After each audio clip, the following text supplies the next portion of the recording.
All right, guys, welcome back into another PGA DFS video. My name is Eric Paulson. Going to be getting into the round 2 showdown picks here for the RBC Heritage. But first, as always, guys, you know what I like to do. I like to do that quick recap of the previous round. But really, I just want to touch on kind of the ownership leverage side of it. So we'll get into that right now. So I'll just pull it up here. We're going to get into the ownership leverage. So pull it up. The ownership was very weird this week because it was pretty obvious that there shouldn't be like anyone that was chalky, and we ended up with some like strange chalk. Like Matt Fitzpatrick, you know, that's fine. That kind of makes sense. Adam Hadwin, though, weird given his price point. And I'll show that just in a second here. Kyle Morikawa, you know, kind of makes sense, but just kind of weird in his price point. Russell Henley, Shane Lowry starting to make more sense. And then from there, it makes perfect sense. But really, like, just the Adam Hadwin ownership, and I really want to dwell on this because it's a weird theme that's going on where this year and like last year, it was much better than years past. This year, there's been some really strange just ownerships where I really can't figure out why. I mean, obviously it's because of his like last 3 starts on tour, but it's just like a strange thing here. So I'll show you guys the salary here, kind of what I'm want to show you guys here. Just looking at where he was priced, we can see there are a ton of similar plays that were not as high owned. Okay, we can see Mito there. We can see Matt Kuchar there.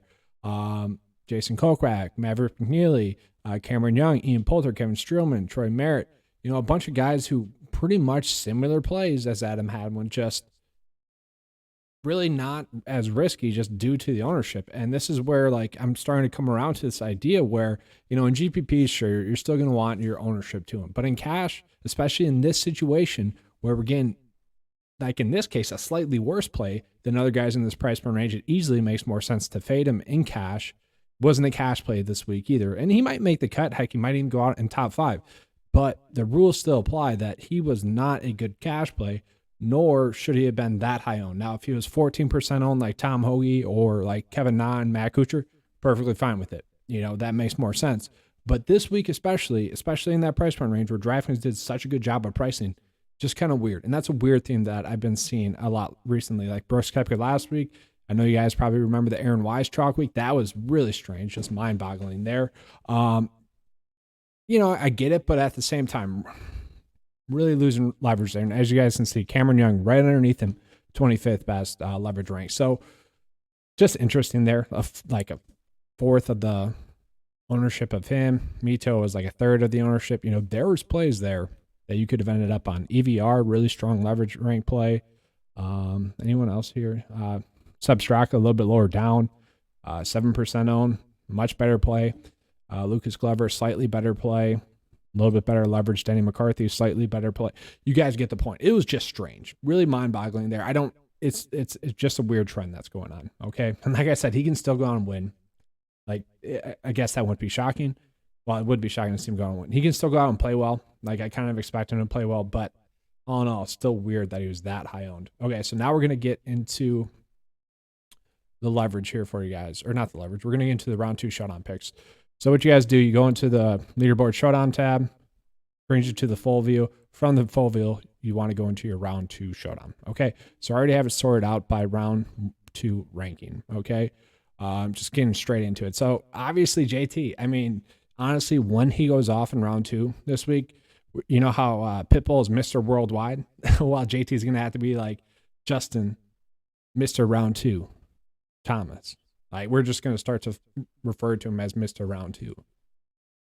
I think, I don't, it's just weird. He's been starting off slow, and then he just has a dominant round 2. Now, I will say, weather-wise, there was a slight weather advantage this morning to this afternoon, but DFS-wise, for some weird reason, the golfers that I wanted to be on in the early wave were in my full slate lineups for round 1. So my round 1 lineups, I kind of split. I did round 1 lineups with the AM only, and then I just did another lineups with all of them grouped together. The one with all of them grouped together actually did significantly better, even though the early ones had Mito, Cameron Young, Shane Lowry, Corey Connors, Patrick Cantlay. And maybe it was probably just being a little bit unlucky to not have the right combo in the early one, because you're drawing from a lot more players that are not as good, because you're really just focused on the early tee times as well. So I guess the chances of having a slightly worse player in that doesn't do well early, that's a little bit more likely. Whereas when you're just looking at the full slate, it's going to reduce those risky plays a little bit more and put in more safe plays. So it does make sense. But my point is that we didn't really see that big of a weather advantage in terms of Showdown. Okay. And it does seem like there's going to be a slight weather advantage once again. Slight. The winds are supposed to be around, and this is coming from PGA Tour weather as well. RBC Heritage PGA Tour weather. Google that. It's going to pop up the weather for you guys. Look at the hourly forecast. It's always pretty accurate. What we're seeing is that from like 7 a.m. until 10 a.m., it's going to be 11 to 15 mile per hour winds. And then from like 12 until 2, around 17 mile per hour winds. And then it's going to start to drop off. So it's going to increase up until like 17 mile per hour winds at 11, and then decrease all the way down. So that's my long way of saying that, like, yes, there might be some weather advantage there, but really we see weather start to play a big factor in scoring when it starts to get over 15 mile per hour of winds. Okay. Before that, not a big difference. And so the fact that we're, 17 mile per hour winds, yes, it starts to get a little bit bigger, but it's not really enough to change the whole dynamic of the slate too much. And that could change. It's weather, it's wind, that could change. Okay. I'm just saying it could be risky. I don't mind the idea of doing a little bit of a weather split, but don't go crazy with it. That being said, long way of saying Justin Thomas is going to have the later tee time. Okay. He still ranks out as the best pick or round 2 shot on, like he does every round 2 shot on, because he always struggles in round 1 lately, it seems like. And then he just goes off and dominates in round 2. Okay. I think he easily has to be the most rostered golfer in round 2 showdown slates, especially for 9 to 5 Nation, because he just always is popping up. It's weird. Okay. But then we have Alex Noren, Maverick McNeely. No surprise. 2 guys that are really popping up this week. Kind of struggled. Even par for McNeely, -1 for Noren.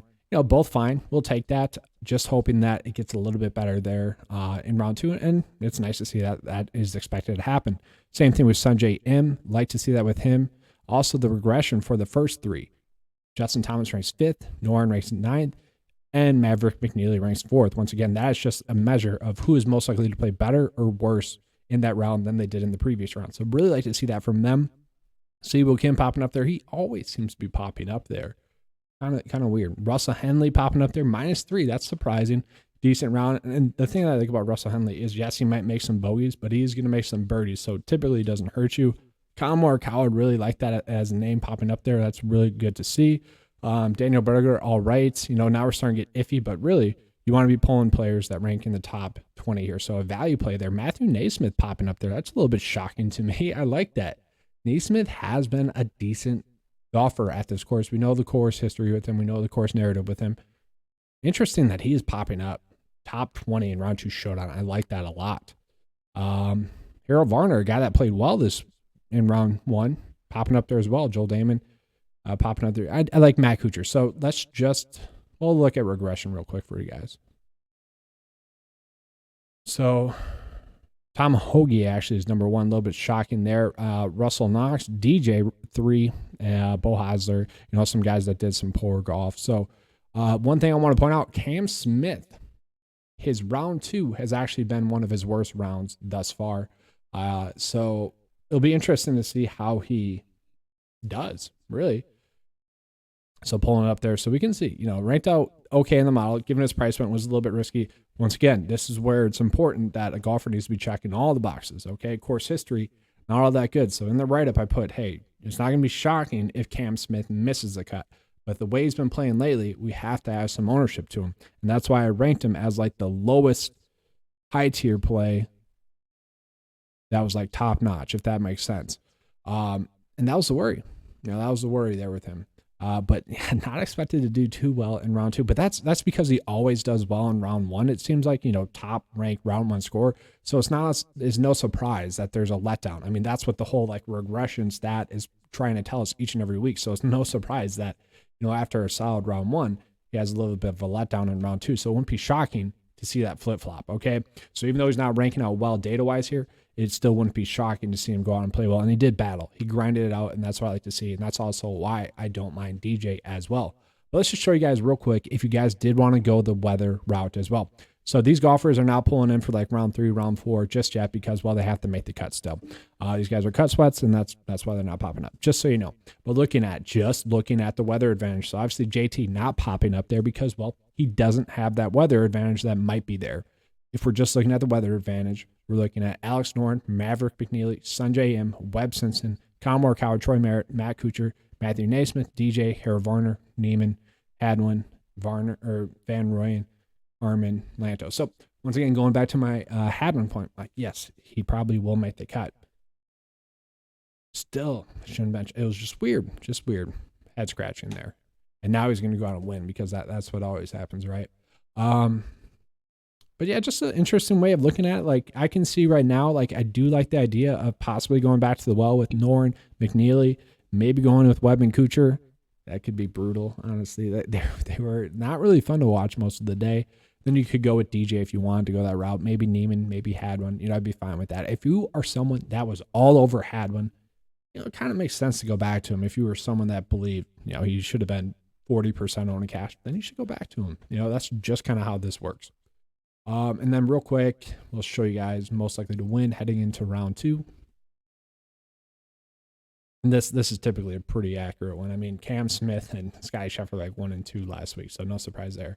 We'll say it's a little bit shocking that Shane Lowry's popping up number 1. A little bit shocking there.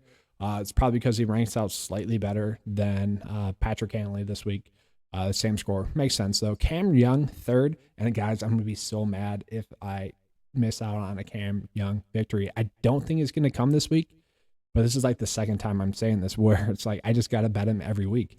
I include him in the player pool just for the fact that I thought he could have like a high upside finish, and I just didn't put him on the betting card, which seems stupid now looking back, and it really does. And that was like each week there's like a regret that sets in round 1 on the front 9. Like whether it's a fade or a guy who should have been on a little bit last, there's always some sort of regret. And typically mine are kind of like this, where Cameron Young, where it's like you thought about it Wednesday, Tuesday, and you're just like, no, I don't think he's going to win. And then, you know, typically they don't win, but it's just that FOMO that sets in that hurts the most, you know. But from, you know, you guys can use this once again to maybe hedge some bets or to get on some more golfers that you might not have been on originally, okay? This is a good way to use that. Like to see Russell Henley popping up there as well. So got 2 outright bets popping up here, Shane Lowry and Russell Henley. Like to see that. You could possibly hedge with like Corey Connors, Mito, Young, Denny, Substraka. Substraka really wouldn't be shocking to see him go on and win this week. He ended up being a top 10 pick for 9-5 this week. Really low owned. Looking like a real big leverage this week. So interesting there. We'll show you guys some live stats real quick. Why not? Okay, so who is most likely to play better in round 2, just stat-wise, overall stat-wise? Once again, this can be a little bit more trap thoughty, especially when you grind it down into like just putting. That tends to be what worries me the most. But when you just look at like stat improvement rank, you can see. Okay, I don't like looking at it because it's kind of trap thoughty. Just because one thing is due to improve doesn't mean something else is going to fall off. And that's what this whole stat regression is telling us. So that's why I like to look at this, okay? So looking at it, Colin Morikawa, Justin Thomas, Russell Henley, Sungjae, Kevin Kisner, that's an interesting name. Billy Horschel, Kevin, interesting there as well. Alex Smalley, Lucas Glover. So interesting stuff there. We can see some players just had a really good putting week and others did not. So just interesting there. Something you can look at if you want to. Cameron Young, no surprise there, popping up there. Interesting to see that probably Shane Lowry should be in second place. Svensson having a good week. So just interesting to look at. And then Tyler Duncan, I mean, he had himself a day. Didn't make any bogeys. His driving accuracy was insanely good. Yeah, just solid round from him as well. So that is all I have for you guys. Hopefully you enjoyed this video. If you did, please give me a like, subscribe. You guys know the deal. Let's have a good round 2 showdown. This one. It should be a decent one. I think it will be. A lot of players grouped up, which means the ownership won't be too high, which typically means you can gain some leverage. So it should be a good round 2 showdown. Let's go. You know, I do want to touch on the Masters real quick, because all in all, the plays were good. Just with that reduced player pool, like, what is it, like 35 less players for round 3 and round 4. And, you know, with the Masters, the way it's set up, that's really like 25 and 25. And then obviously, like 40 less players on the main slate. So for round 1 and round 2, like there's just a smaller player pool, so the edge is just reduced. So, you know, a good week last week should be a great week this week in round 2 showdown. Is my point there. All right, that's all I have for you guys. Thanks for watching as always. Let's keep cashing.